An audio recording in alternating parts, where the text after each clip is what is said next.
Aestred and Agathae are rarely taken Adepta Sororitas characters, but they're very cool, and they're a good force multiplier. If you have the models or conversions that are not as expensive as Games Workshop's versions, this video is about how to get the best of the Battle Sister babes. Other sister models are good to use as well. The second edition of Magifier had a banner, and who could forget the Metal Dialogus model? That's a perfect Agathae. Or you can use my affiliates linked in the description and get the official models, but cheaper than going through Games Workshop. Aestred and Agathae cost 80 points at the start of 11th edition. They're epic heroes, so you can only take them once. That is a higher cost than any non-named character like Palatines and Hospitallers, but they're the cheapest of the named characters aside from the lone operative Aveline. Taking the pair of them adds 7 more wounds to your unit with a 4+ invulnerable save. Aestred has a 2+ armour save. But as leaders, you're going to be taking them off last unless precision hits. Astrid's blade is very similar to a Palatine's. 4 attacks, weapon skill 2+, strength 5, AP -2, damage 2. It's lacking the rapturous blows that gives additional mortal wounds, but we have other abilities that are gonna help. While the characters are leading a unit that contains Aestred, all weapons have devastating wounds. That is all attacks, range attacks and melee attacks. It has changed since that index came out 3 years ago. So yes, Battle Sisters will punch people with devastating wounds.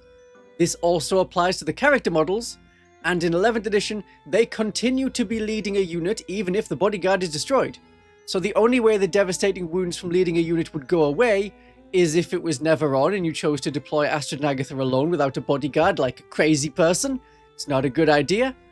In 11th edition, they're all one unit from the start of the game. If all the bodyguard are killed, leaving Aestred and Agathae alone, you get all of the abilities. The pair would have to take a battle shock test for being below half strength in each command phase, or at or below half strength. That's how it works in 11th edition, but they would keep the devastating wounds. You could also lose the devastating wounds from losing Aestred to precision. Individual abilities are tied to the character models. You lose Aestred, you lose the devastating wounds on the unit. That's the ability that's the main reason to take them. Devastating wounds is something I should probably explain in case you skipped that. Devastating wounds trigger when you roll a 6 to wound. The enemy doesn't get an armor save or an invulnerable save. Whatever the damage of the weapon was becomes mortal wounds, but unlike mortal wounds, they cannot carry over between different models.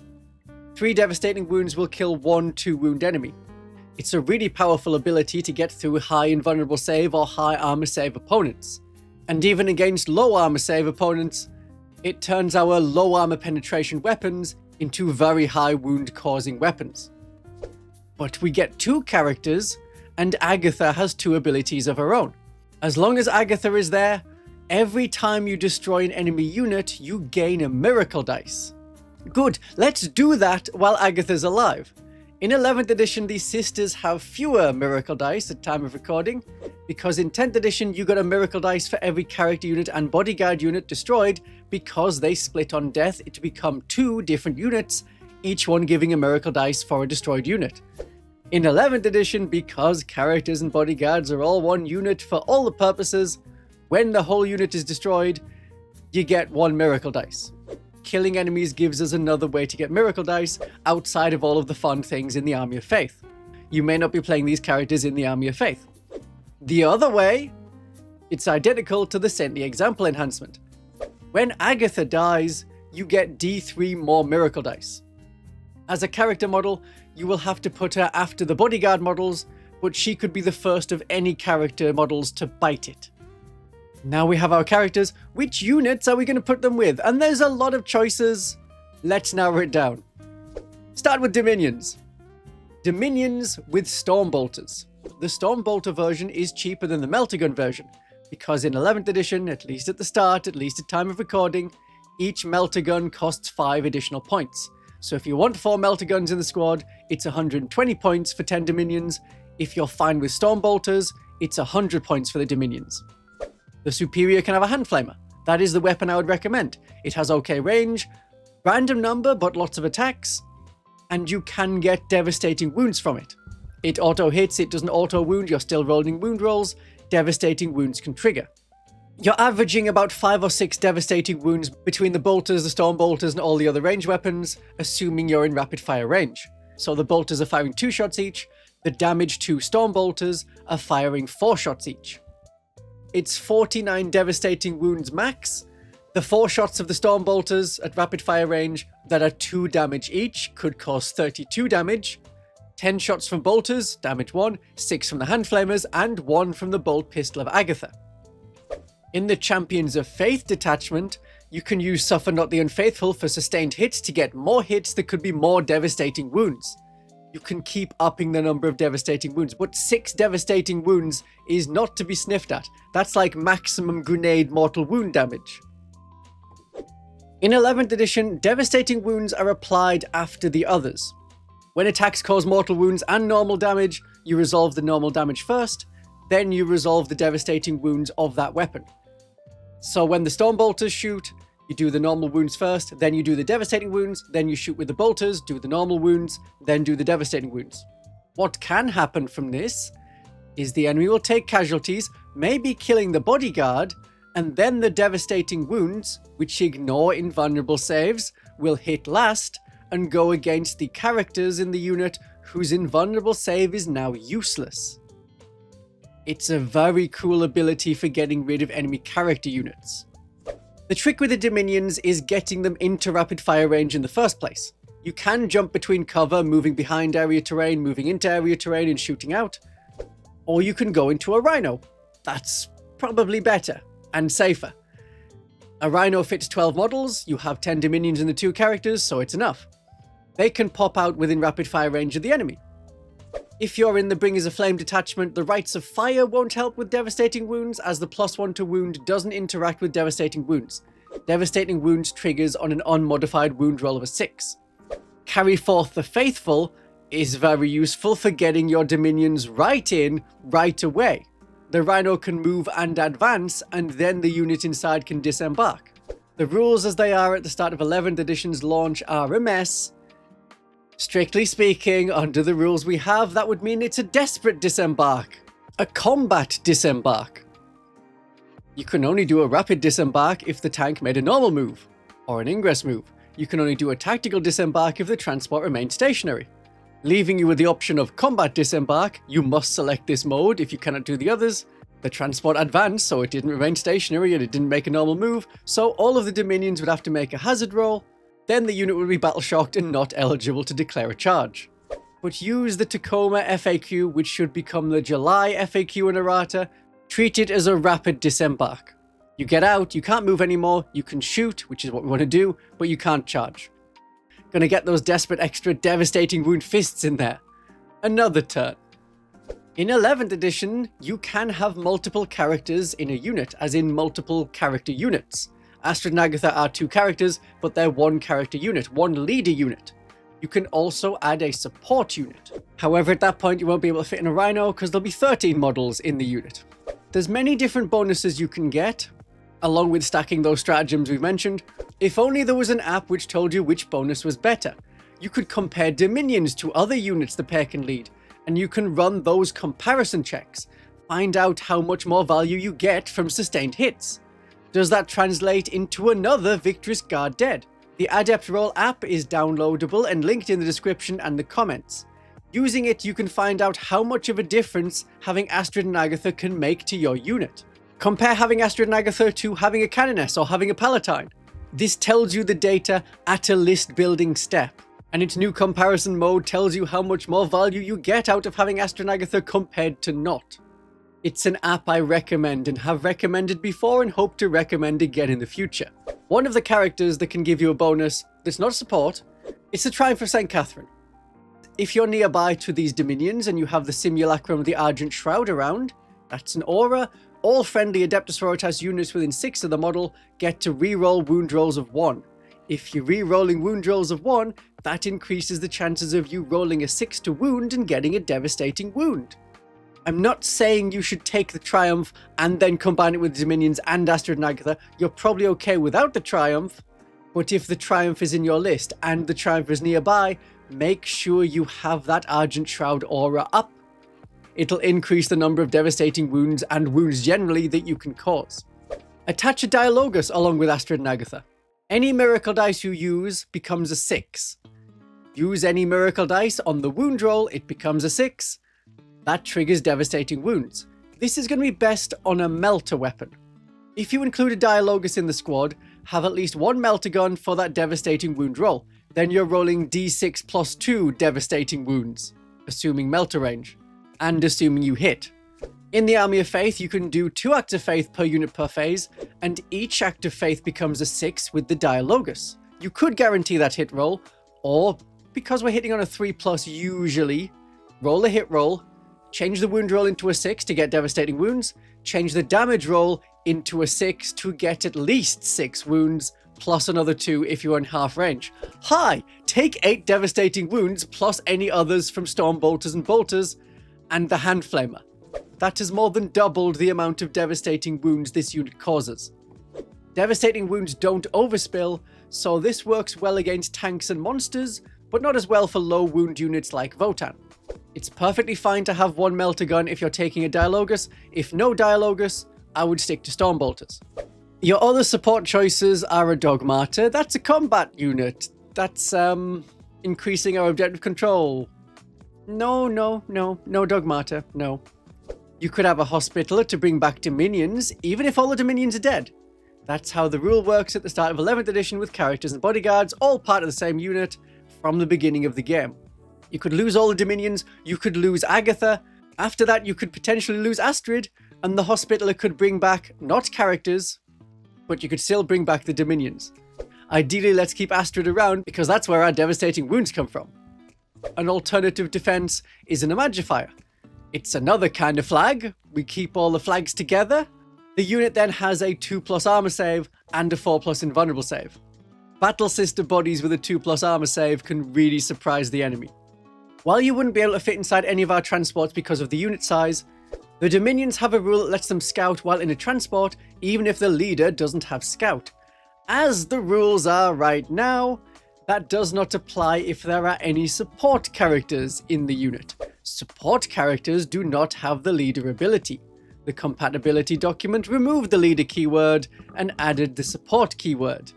That's a minor flaw if you wanted a support character with Dominions. We can also completely forget transports if you're not in the Bringers of Flame. Have the unit come on from reserves.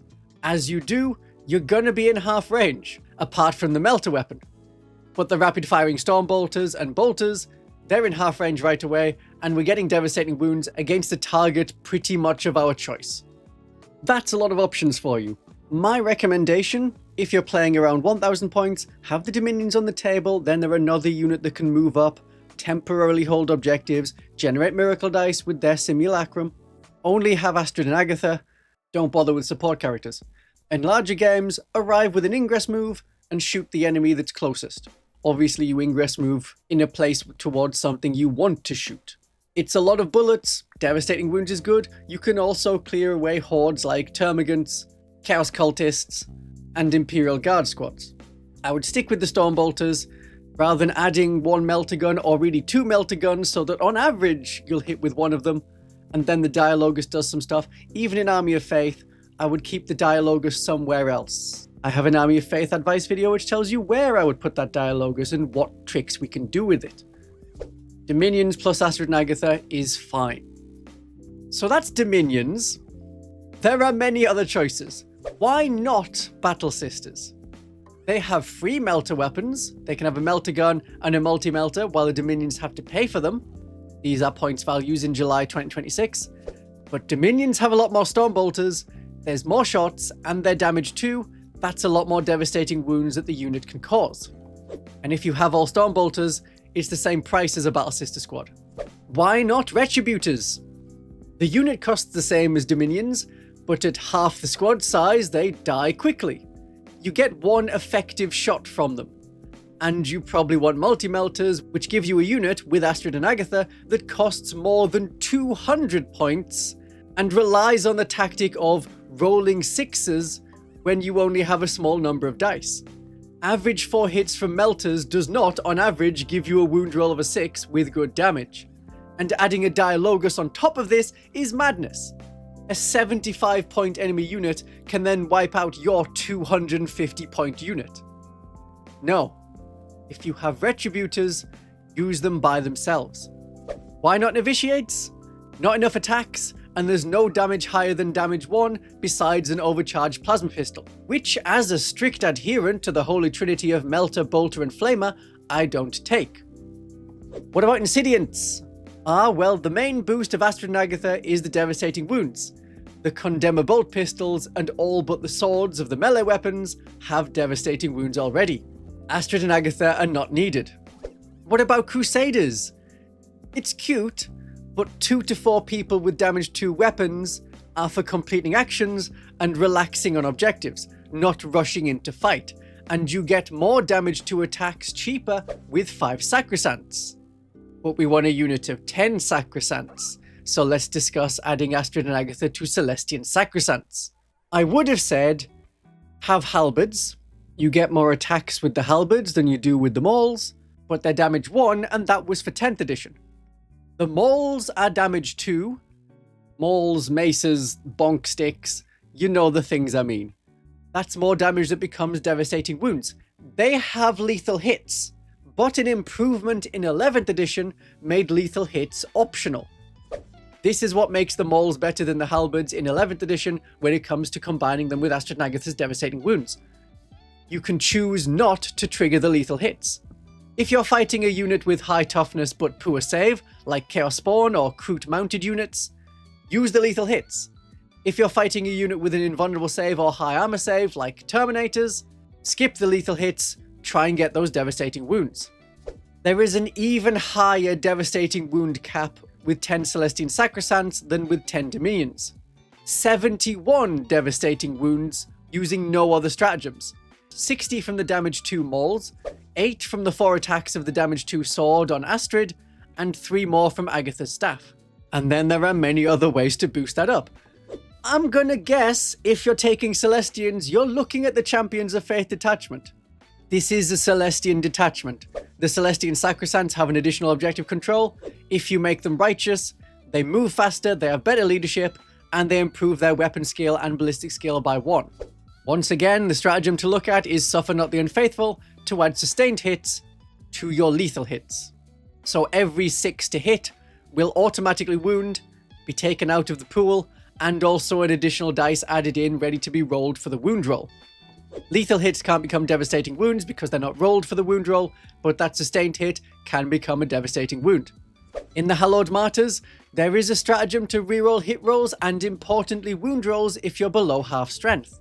Or if you're hit by an enemy that's going to wipe out all of your sisters in one go, or most of your sisters, you can fight on death instead to get one last full power swing into the enemy.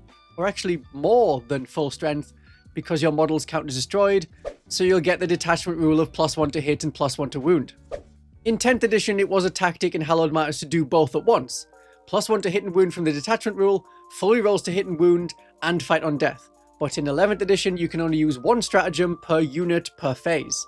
You would have to pick between Spirit of the Martyr and Righteous Vengeance.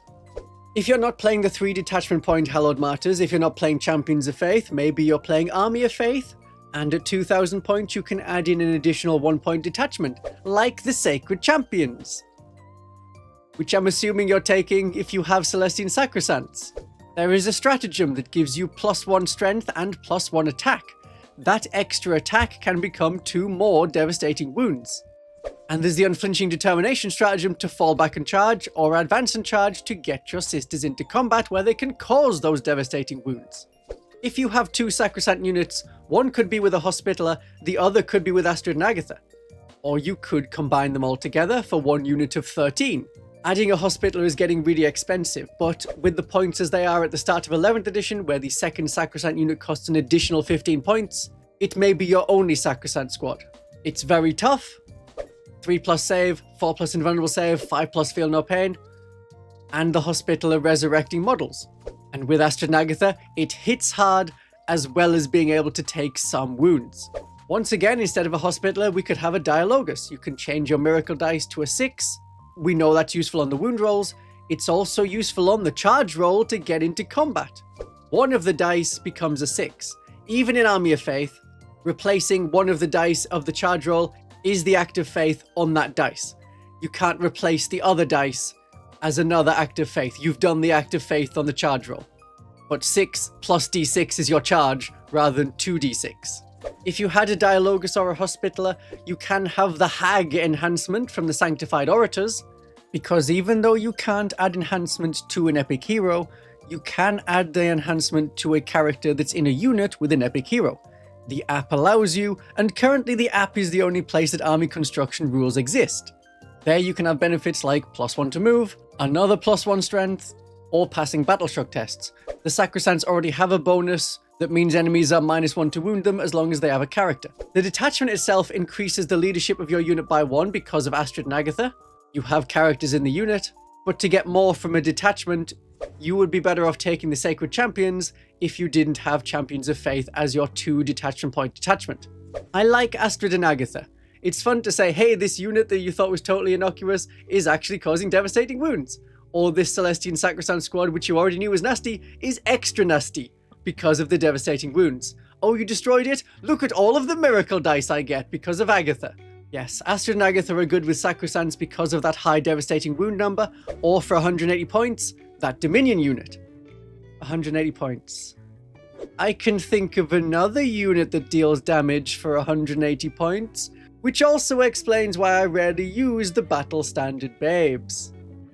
Would you like to see more? With our sisters, let's have a great day of 40k.